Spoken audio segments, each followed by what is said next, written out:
جی اعوذ باللہ من الشیطان الرجیم. بسم اللہ الرحمن الرحیم. آج اپنے ان دوستوں کی نظر کر رہا ہوں جن سے بحث و مباحثہ رہتا ہے، جو سوچنے پر معمور رہتے ہیں، جو اپنی دانشمندی کو بڑھانے کی کوشش کرتے ہیں، فکر کو عام کرتے ہیں. میں بتانا چاہتا ہوں کہ ایک وقت تھا 1992 93 90 91، جب ویگنیں کراچی میں چلا کرتی تھیں اور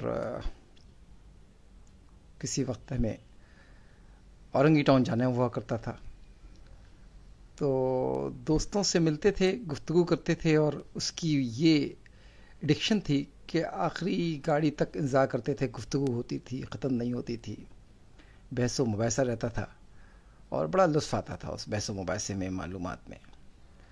جب رات کا آخری سہ پہر ہونے والا ہوتا تھا تو ہم گھر جانے کی تیاری کرتے تھے. اب جہاں جانا ہے وہاں 1.25 اور 1.5 گھنٹے کا راستہ ہے. تو جو ویگن ہے جس پر ہمیں بیٹھ کے جانا ہے، ہماری 3 خواہشیں ہوتی تھیں. جیسے جیسے لیٹ ہوں گے ویگن میں وزن یا ویگن کے اندر رش کم ہو جائے گا، اور 3 چیزیں ہم دعائیں کیا کرتے تھے. ایک تو یہ کہ ہمیں بیٹھنے کی جگہ مل جائے، دوسرا یہ کہ کھڑکی کے پاس مل جائے، تیسرا یہ کہ کوئی بزرگ نہ آ جائیں ورنہ جگہ چھوڑنی پڑتی تھی. اخلاقی طور پر یہ بات نقش تھی ہمارے دلوں میں کہ عمر سے بڑا کوئی آدمی اگر آ جائے تو جگہ چھوڑنی پڑ سکتی ہے.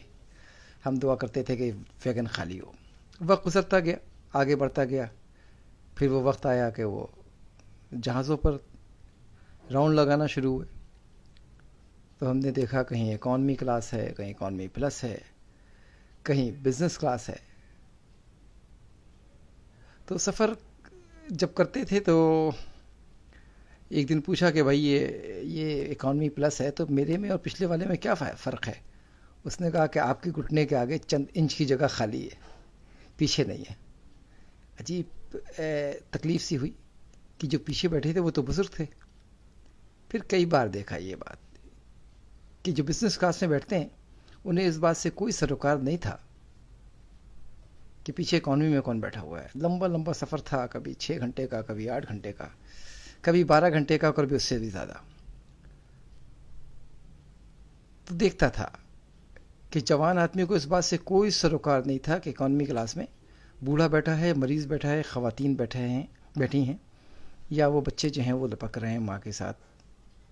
بہرحال اس بات کا کوئی خیال نہیں تھا. مطلب یہ سریحن پوری دنیا میں نے یہ بات دیکھی. تو یہ تکلیف دہ بات تھی کیونکہ ہم اس ویگنوں میں پلے تھے جہاں پر بڑے کو دیکھ کر جگہ چھوڑ دیا کرتے تھے. اس کو یہاں روکتے ہیں اور میں آپ کو لے کے چلتا ہوں مائیکل سینڈل کی طرف. Michael sandal is a professor of the Harvard university. وہ مورل ایتھکس کے اوپر بات کرتے ہیں. بات کیا کرنا چاہ رہا ہوں، ایک سمجھ لیجئے مائیکل سینڈل کی نے جو پڑھایا اس کو میں سلیس اپنی زبان میں بات کرنے کی کوشش کرتا ہوں کہ یہ سمجھ لیجئے کہ ایک ٹرین جا رہی ہے اور ٹرین کے رستے میں 5 لوگ سامنے آ گئے، اور یہ جو 5 لوگ ہیں یہ رستے میں ہیں. ٹرین کا بریک فیل ہو جاتا ہے یا وہ گاڑی اس کا بریک فیل ہو جاتا ہے تو ڈرائیور کے اوسان خطا ہو جاتے ہیں. آپ اپنے آپ کو ڈرائیور رکھیں، آپ کے پاس اسٹیئرنگ ہے، سامنے 5 لوگ ہیں، بریک فیل ہو چکا ہے. آپ ایک لمحے کے لیے دائیں طرف دیکھتے ہیں تو وہاں پر ایک آدمی ہے، اسٹیئرنگ آپ کے ہاتھ میں ہے. آپ کیا فیصلہ کریں گے؟ سوسائٹی کیا فیصلہ کرنے کہے گی آپ کو؟ یہ بات جسٹیفائی ہوگی کہ ہم ایک کو مار دیں جو کہ صحیح جگہ پہ کھڑا ہے، جو کہ خلاف نہیں کھڑا ہوا؟ سمجھداری تو یہ کہتی ہے کہ 5 کو بچانے کے لیے ایک کو مار دیا جائے، کیونکہ آپ کو نہیں پتا کہ یہ ایک کون ہے. اس کو آپ ذاتی طور پہ نہیں جانتے، نہ آپ ان 5 کو جانتے ہیں. یہاں پہ سوال کو روکتا ہوں، اس پہ بحث بھی نہیں پڑتا. آگے بڑھتا ہوں. یہی بھی مائیکل سینڈلی بتاتے ہیں کہ آپ برج پہ کھڑے ہیں اور وہاں پر ایک موٹا آدمی بھی کھڑا ہے. آپ اگر موٹے آدمی کو دھکا دے دیتے ہیں تو وہ ٹرین یا وہ بس جو بریک فیل کر چکی ہے وہ اس موٹے آدمی سے ٹکرا جائے گی اور رک جائے گی، تو 5 آدمی بچ جائیں گے. لیکن موٹا تو اوپر آسانی سے کھڑا ہوا وہ آدمی، اسے تو پتہ بھی نہیں ہے. کیا آپ 5 کو بچانے کے لیے اس موٹے آدمی کو دھکا دے دیں گے؟ چونکہ آپ اپنے ہاتھ سے پش کریں گے، آپ کی نیت 5 کو بچانا ہے. یہ جسٹیفائنگ کہ جی مجھے بچانا ہے، لوگوں کو تو فنا ملک پہ اٹیک کر دو. سوچنا پڑے گا. اچھا چلیں جی، ہاتھ سے نہیں بچاتے، وہاں پہ کوئی مشین لگی ہوئی ہے، وہ مشین گھما دیں، موٹا خود گر جائے گا. کیا کر سکتے ہیں؟ کیوں 5 بچانا ہے؟ 5 کو آپ نہیں جانتے، وہ موٹے کو بھی نہیں جانتے. کیا یہ ڈیسیجن اخلاقی ڈیسیجن ہوگا؟ رکتے ہیں، آگے بڑھتے ہیں. آپ ایک ڈاکٹر ہیں، اسپتال میں بیٹھے ہیں ایمرجنسی میں، وہاں 5 مریض ہیں. ہر مریض کو ٹرانسپلانٹ کرنا ہے، اس کے علاوہ وہ مر جائیں گے. کسی کو ہارٹ چاہیے، کسی کو کڈنی چاہیے، کسی کو لنگس چاہیے، کسی کو لیور، کسی کو پینکریاس.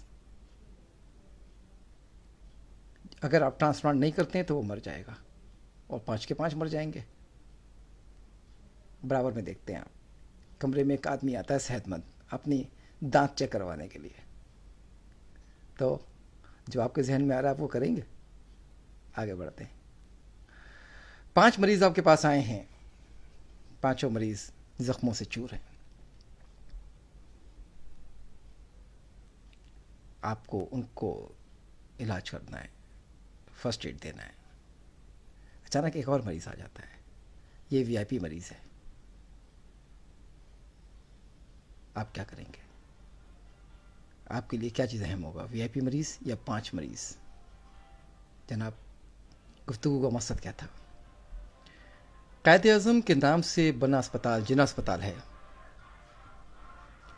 جناح اسپتال 1935 میں رائل ایئر فورس ہاسپٹل تھا. پاکستان بننے کے بعد اس کا نام سینٹرل ہسپتال رکھ دیا گیا. قائد اعظم جب یہاں پر تشریف لائے تو انہوں نے اس کا نام جناح سینٹرل ہسپتال ہو گیا، کیونکہ پھر وہ گورنمنٹ افسروں اور اسٹاف کے علاوہ عوام کے لیے کھول دیا گیا. وقت گزرنے کے ساتھ اس کا نام جو ہے وہ جناح پوسٹ میڈیکل گریجویٹ سینٹر ہو گیا. جناح نام کس کا ہے؟ قائد اعظم کا ہے. پاکستان کی زمین میں ایک اسپتال اور کھولا گیا، اس کا نام آغا خان ہے. قائد اعظم ذاتی طور پر ایک لرنرڈ آدمی تھے، اپنے بلبوتے پہ بہت کمانے والے آدمی، بہت گریسفل آدمی. سوسائٹی نے آج جناح اسپتال کو کہاں پہنچا دیا؟ کیوں نہ جناح اسپتال کا نام تبدیل کرتے؟ ہمیں سوچنا پڑے گا کہ اگر میں ایک کمپنی میں ہوں، کمپنی کے ڈائریکٹر کی طبیعت خراب ہو، اس کو 5 لاکھ روپے کی دوا چاہیے ہو اور علاج چاہیے ہو، تو وہ تو ہم دے دیں گے. لیکن وہاں ایک مزدور کی طبیعت خراب ہو، اسے 25,000 کی دوا چاہیے ہو، تو ہم سوچیں گے اس کا انٹرٹینمنٹ بنتا ہے کہ نہیں بنتا ہے. ٹوٹل جو پیسہ آپ کے پاس دستیاب ہے اس میں سے پہلے آپ ڈائریکٹر کو دیں گے، اس سے بچے گا تو مزدور کو دیں گے. بڑوں کا ٹریٹمنٹ آپ انگلینڈ اور امریکہ میں کروائیں گے، پیسہ بچے گا تو پھر وہ نیچے تک آئے گا. جناب، یہ جو خوشیاں ہیں، ہیپینس، پلیجر، یہ ہر انسان کا حق ہے. صحت ہر انسان کا حق ہے. یہاں پہ بات روکتا ہوں. سوالات آپ نے خود اخذ کر لیے ہوں گے. اللہ تعالیٰ آپ کا، ہم سب کا، اس معاشرے کا، بے بسی کا حامی و ناصر ہو. فی امان اللہ.